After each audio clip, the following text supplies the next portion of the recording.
Yates, and today we have a special edition for you. I know it's about that time ready to go home, but it's very important. And I have a special guest with me, attorney Natalie. Welcome. Thank you. All right, so we have a special edition where we'll be talking about election. Tomorrow is the big day. Tuesday, November 8th is the big day. And as we've been looking at the midterm election, there's a lot of concerns. A lot of people are thinking like, should I go vote? I should not. There's things I don't know about. What do you want to tell them? Because we want our followers, our listeners to understand that their voice, their vote matter, and there are things that they need to know about. Absolutely. So most people focus on the bigger offices, governor, state senator. One of the things that I want to discuss and I think is important is the office of Attorney General. Currently, that office is being held by a man named Chris Carr. What the Attorney General does in Georgia is think of him as the attorney for the people of Georgia. He'll litigate cases or he'll argue cases that go before the Supreme Court. Anything or any person that he believes is breaking Georgia law, he'll sue them so that they can come into compliance with Georgia law.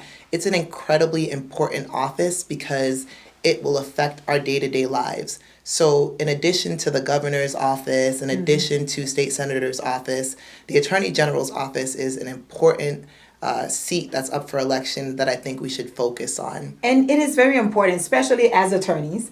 We want to make sure that our people understand what's at stake. Because a lot of time people make decisions without understanding what at stake. And as you talk about the Attorney General, what it does and how we need to look at it. And this especially in Georgia. Every state is different. I know I have clients from all over the United States, but we are going to focus on Georgia. And for all my people, my Haitian people who speak Creole, we're going to be saying the same thing in Creole. Pour tous amis moi qui parlent créole, nous pas besoin père moi pour parler créole pour m'expliquer ça n'a parlé de là, nous parler importance pour aller voter. So, moi-même tout.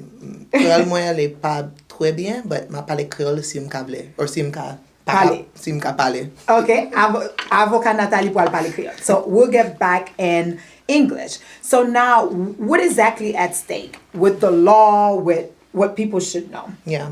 So there are a couple of important things that I think we really need to talk about. The first is SB 2021, also known as the Election Integrity Act. And what that act did is some people say it made it more difficult for people in Georgia to vote. So specifically, what it did is it made it illegal for regular folk to pass out water and food to voters in line. It shortened the time to request. But also, when you're talking about, not passing out food and water, I think that's very important that people do understand that. Because especially today, for the past few days, we've seen how it is in Georgia. Sure. It's been hot. Normally on election day, it could be cool. Yeah. But if the weather is the same as we have seen for Sunday and today, then we know it's going to be hot. Of course. So you probably will have people who are standing in line. The line might be long, and some of them might get dehydrated. So it's very important. I don't see what's wrong for people to get a bottle of water while they're waiting. I think that actually encouraged them. And that's what we want people to understand. What exactly behind this law? Are they here to help promote voting or to restrict that? And that's an incredibly good point, Lana, when we have to discuss what Chris Carr has done specifically. Okay. If we want people to vote, we have to ask what our lawmakers would do to make it easier to vote. That's correct. And a lot of people have said that this law that Chris Carr has been incredibly instrumental, he's played a big part in passing it, is that this is voter suppression through and through. That's what people have said. Okay. I mean, in addition to keeping people from passing out water and food in line, he's shortened the deadline to submit an absentee ballot. He's decreased the amount of drop boxes in the state by half. Wow. Yeah. There used to be something called mobile voting where if you were in line and there was a long line where you were voting, they would bus you to another polling place where there was a much shorter line, which All of these things made it easier for Georgians to vote. We're all very busy. We have family, we have lives. Sometimes voting can take a lot out of our time. So Right. the easier that we make it, the better for the American people. And a lot of people have said that Chris Carr, the Attorney General of Georgia, has made it more difficult to vote. Right. So the question is, do you want it to be difficult? I mean, we want it to be legal, but not difficult to vote. And so it's very important people understand that when they go to the poll tomorrow, what's at stake? What are you voting for? Yeah. And I know another one that he pushed a lot on is the abortion law. Yes. Okay. Yes. So let's talk about that one. Yeah, so we all have our opinions on abortion. Some Yep. people are for it, some people are against it. Right. But the thing about it is that over 2/3 of Georgians want Roe v. Wade to stay in place. They want it to stay in place. But Chris Carr has taken substantial, really big steps to make sure that he overturns Roe v. Wade. So, for example, he has pushed a law that would make it illegal to get an abortion after 6 weeks. Okay. The problem with that is that most women don't even know that they're pregnant That's correct. at 6 weeks. It doesn't make any sort of provision or any sort of exceptions for people who have been raped, Right. or the like. So we want, and I think this is important for us to consider, we want an attorney general and we want lawmakers who are doing the will of the people, not their own will. And a lot of people have said that Chris Carr has not been doing the will of the people, he's been doing the will of Chris Carr. Right. And you know, the thing is, when it comes to abortion, whether you believe in it or not, I think that's a personal decision that you cannot impute on anybody else. And also, one thing that I'm big on is, listen, if you, especially for the people who are poor, it's probably going to be more difficult and their lives will be in danger. Because if you say they cannot have a legal abortion, then most likely what they will end up doing is trying to do it their own way. And now we're putting their lives at risk.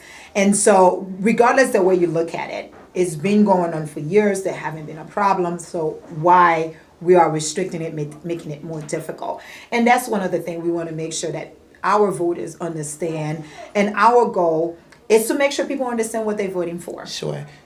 And I think one of the things that we have to understand is that whether you're for, and you said this, whether you're Right. for or against abortion, people are going to have them. Right. They're going to have them. The people that are affected by this abortion ban that Chris Carr has helped enact, majority it affects poor people. Yeah. Poor people. Rich people are going to be able to fly out Anywhere. anywhere, Yes. get abortions wherever it's legal. We've seen it with lawmakers Right. all over the country. This will only affect poor people, and we don't want our laws to disproportionately affect poor people. And not only the poor people, I feel bad for the young girls. Oh yeah. Because a lot of them, they young, so definitely they can't afford it, and they don't have the means or able to have the support that they're looking for, and now you're putting them in a very difficult Yeah. situation. We want to be able to Yeah. protect our young women, Yes. particularly in these instances, because when you have a basement abortion, what some people call, there's so many dangers involved that we Yes, want to make yeah. sure we can prevent from happening. Most definitely. Yeah, so tomorrow is election day, which is Tuesday, November 8th. The polls are open from 7 a.m. to 7 p.m. So you want to go and vote. I voted. You voted already. I did. Yes. So why not you?